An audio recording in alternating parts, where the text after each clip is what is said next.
Things that you did not know about The Little Mermaid. It was released on November 17th, 1989. The budget was $40 million. It made $235 million at the box office. Frank, did you go see this in the theater? I was just thinking about that when you said that. It's like, I don't remember if I saw it in a theater or if I saw it. There's like a time period there in the late 80s, early 90s where I would catch some of these Disney stuff with like a summer camp in the library, in the public library. And it was in the old, I'm talking about that old machine that you'd crank up. And it would show it that way. And I think Little Mermaid was seen in the library, and I think Beauty and the Beast is what I saw in the theater, if I remember right. Because I know Aladdin and The Lion King I saw in the theaters, but I'm pretty sure Little Mermaid I saw in the library, like for summer camp. Yeah, Little Mermaid was kind of the movie that got Disney back on track for their animated features. I mean, throughout the 80s, there were animated features, but none of them really got big. Little Mermaid was... Dark Cauldron? Huh?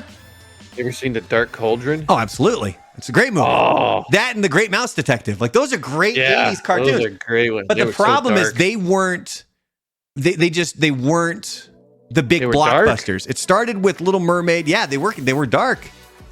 And then you got Little Mermaid, and then you had, Aladdin came out, and then Beauty and the Beast, and it was kind of the turning around of Disney animation. Now, the movie almost didn't come to fruition because it was being turned down because a few years before that, Splash had come out. Uh-huh.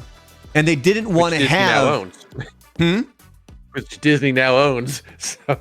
Well, Disney owned it to begin with. It was Buena Vista. Oh, they did? I thought it was a Fox. No, it was... Disney had released that under the Buena Vista production company. But this eventually was what led to Ariel having red hair because they wanted to differentiate her from Daryl Hannah in Splash. Plus, she didn't show her boobies in the Little Mermaid cartoon. Or her butt, or whatever it was that they showed in Splash. Ursula was inspired by a famous drag queen named Divine.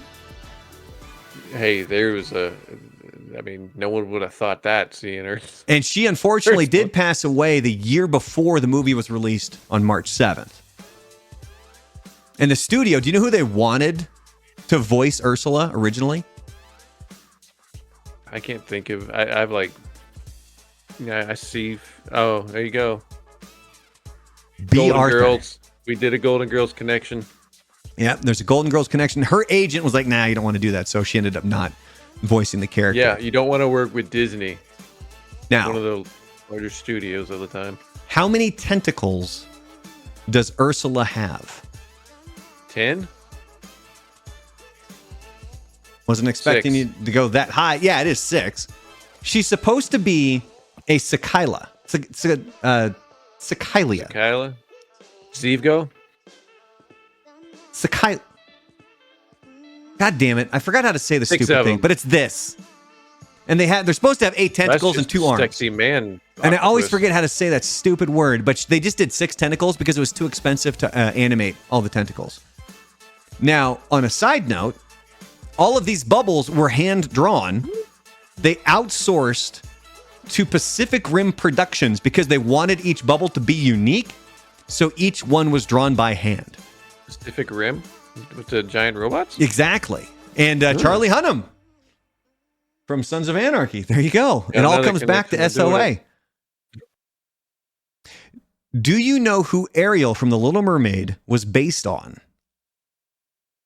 Annie. Not Annie, but the red hair, I'll give it to you. It was actually Alyssa Milano. Okay. They used photos of her to perfect Ariel's facial features. Milano claims that she didn't know this until Disney asked her to host The Making of The Little Mermaid, which aired. Let her do the voice? And she did not do the voice.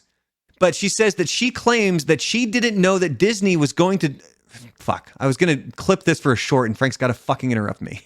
God damn it, dude. Anyway, the Making of The Little Mermaid, it aired just before the movie's release. And she claims that she didn't realize that they had actually used her likeness to create Ariel. And finally, there is a tie-in with Hercules. Did you know that?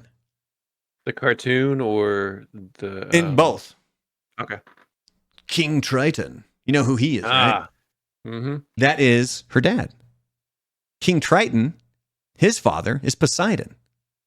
Poseidon's brother is Zeus. So that makes They're Poseidon related. and Zeus brothers, which means that Hercules and King Triton are cousins. And that's things you didn't know about the Little Mermaid. And there you go. All right. I didn't know a lot of that stuff about the Little Mermaid. I didn't figure that you would be fresh up on all of the... I just know that the old cover used to have a giant dong on it. It did. That is something that was there. You guys can go check that out. I'm not going to show that on my live stream, but you're more than welcome to Google that if you would like to do that. And the preacher had a little Woody on the boat Jesus that was Christ. there that was taken out. There you go. Did you ever see that? Yeah. No, trust me. I've fallen down a lot of these rabbit holes. There's even in Little Mermaid. I don't have the picture available, but when King Triton is like swooping into all of the people, Mickey, I believe Mickey, Donald, and Goofy are all in the crowd. Like they're amongst all of the mer people, hanging out down there, chilling, if you will.